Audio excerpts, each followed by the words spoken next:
Hello my dear children, welcome back to the next module of refraction of light.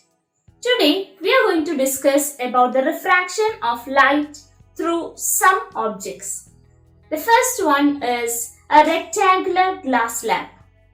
This is a rectangular glass slab and it consists of 6 sides rectangular in shape. When light enters through one surface of this rectangular glass slab, it passes the light and after refraction, the light emerges through the opposite surface. Let's look in detail. Here, I have drawn the cross section of a rectangular glass slab. A ray of light incident on the first refracting surface AB and the angle of incidence here is I. Now, the light is traveling from air to glass. And air is the rarer medium and glass is the denser medium. So, light is traveling from rarer medium to denser medium. When a light ray travels from rarer to denser medium, it slows down and hence bend towards the normal. So, this is the original path of the light and due to refraction, it bends towards the normal.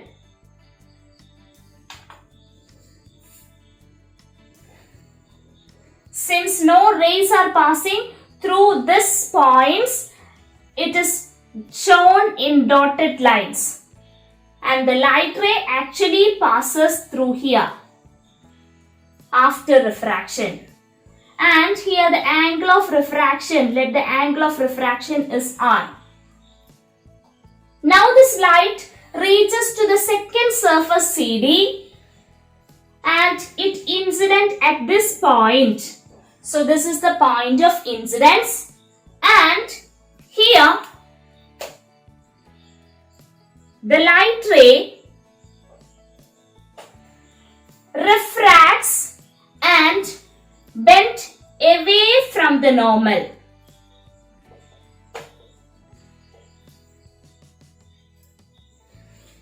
Because the ray of light suffers refraction from denser to rarer medium. Light ray is now in glass, which is the denser medium, and from denser medium the light ray is passing to the rarer medium. Hence the emergent ray suffers refraction once again from glass to air and it bends away from the normal. So this is the path of light during refraction through a rectangular glass slab. Here the angle of the ray after refraction from the second surface is called angle of emergence. Now let's think about these angles in detail. The light ray enters from air to glass with an angle of incidence I. And after refraction at the surface AB, the angle of refraction is R.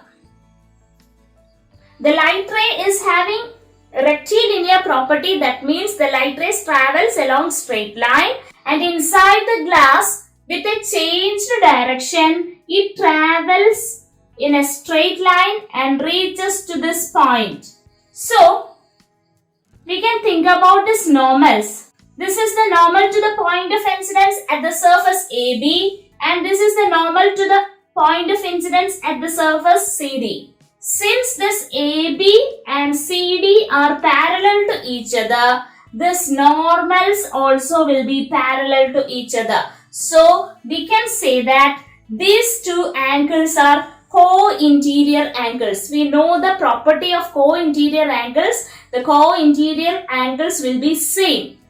So, we can directly write the angle of incidence here as R.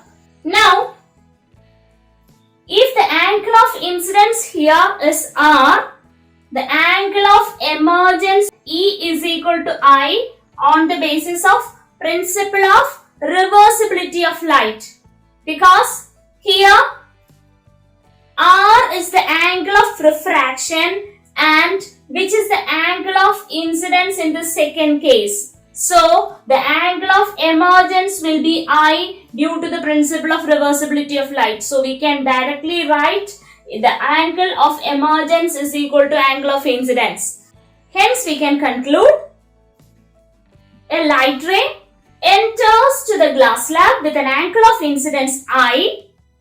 After refraction twice, that is once towards the normal and once away from the normal, emerges out through the second refracting surface in such a way that the angle of emergence produced there will be equal to angle of incidence. Since angle of emergence is equal to angle of incidence, the incident ray will be parallel to emergent ray. So here in this case, the rays parallel are incident ray and the emergent ray. Incident ray will be parallel to emergent ray. Or the path of the incident ray and path of the emergent ray are parallel to each other and the angle of incidence is equal to angle of emergence. That means there is no angular deviation for this incident ray and emergent ray. Both are having same angle. That means there is no angular deviation, but the ray shifted down from the original path due to this refraction through the glass slab. Hence, due to refraction through glass slab, the ray shifted down from the original path without any angular change. And this shift is called lateral displacement. So, we can define lateral displacement as displacement. Displacement means the shortest distance. When we take a perpendicular distance, we will get the shortest distance, is it?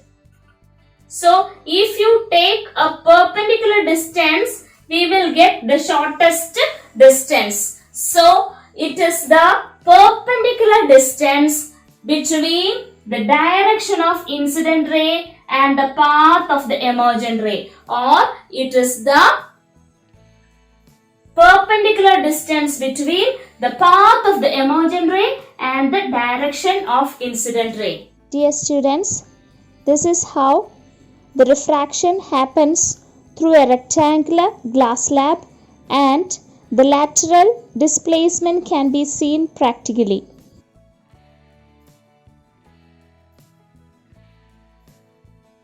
So, lateral displacement is the perpendicular distance between the path of the emergent ray and the direction of the incident ray.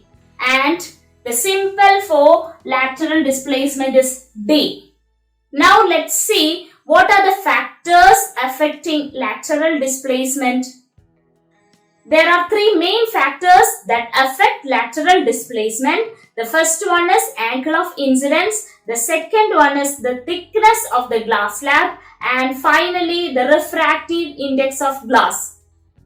The lateral displacement is different for different thickness of the glass slab. For example, if we reduce the thickness of this glass slab, for the same angle of incidence, the refraction happens and the emergent ray reaches to this point of incidence and it emerges out. You can see directly that the lateral displacement is small here because of less thickness.